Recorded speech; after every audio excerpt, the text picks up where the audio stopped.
Shu sxemada tilla bormi yoki yo'qmi? Kelinglar, birga sizlar bilan tekshiramiz. Ketdi.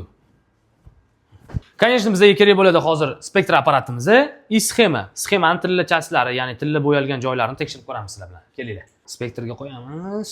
Mana ko'rsanglar bo'ladi. Mana qirib qo'ydim boya. Biz startni bosamiz. Ketdi. 30 sekund ichida men sizlarga bitta gap aytmoqchiman. Bu sxemada hozir tilla chiqadimi yoki yo'qmi bilmadim. Chiqsa ham biz bu sxemani sotib olmaymiz. Prosta o'zingiz uchun bilib olinglar, tilla bormi yoki yo'qmi. Shuni sizlar bilan eksperiment qilib tekshiryapmiz. Xo'p, kelinglar. Biz mana shu joyda ko'rsatish kerak. Tillami yoki tilla emasmi, nimaligini. Xo'p, bizda 212 proba, ya'ni tilla chiqyapti. Men sizlarga buni chekini chiqarib tushuntirib beraman. Xo'p, kelinglar. Bu tilla, demak bu yerda aytayotdiki 21% tilla bor deyapti. Qolgan 44% mis deyapti. Bu mis, boshqa metallar yana qo'shilgan. Nikel ham bor ekan 13%. Xullas, bizda nima bo'lyapti?